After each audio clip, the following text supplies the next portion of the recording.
জুলাই অভ্যুত্থানের প্রধান স্লোগান ছিল বৈষম্যহীন বাংলাদেশ, যার দাবিতে নারী পুরুষ একসাথে হাতে হাত ধরে রাস্তায় নেমেছিলেন।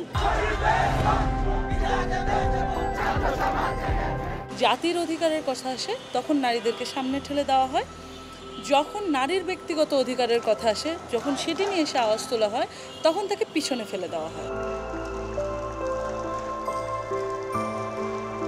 নারী সংস্কার কমিশনে তো সবগুলো দাবি দেওয়া ভুল না, সেখানে কিছু দাবি দেওয়ায় প্রশ্নবিদ্ধ করছেন, তো সেই দাবি দেওয়া নিয়ে প্রশ্ন করেন, সেই দাবি দেওয়াটাকে সাইড করেন।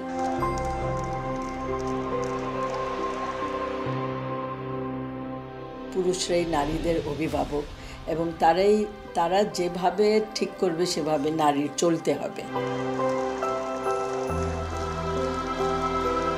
400-র উপরে তাদের সুপারিশ দিয়েছেন, কোনো কিছুই আমলে নেওয়া হয়নি।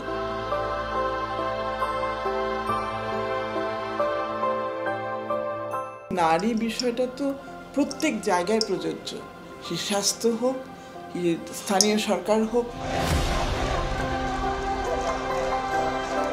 নাগরিক সমাজের মধ্যে দলীয় রাজনীতিটা থাকে না বলে আমাদের তো দল নেই, সেজন্য কি আমাদের বলার ভাষা থাকবে না?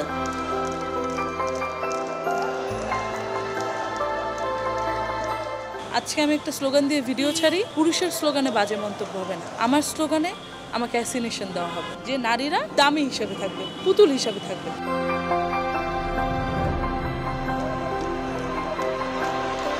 নারীরা বলছেন যে বৈষম্যের বিরুদ্ধে তারা রাস্তায় নেমেছিলেন তা দূর করতে আর কতদিন অপেক্ষা করতে হবে।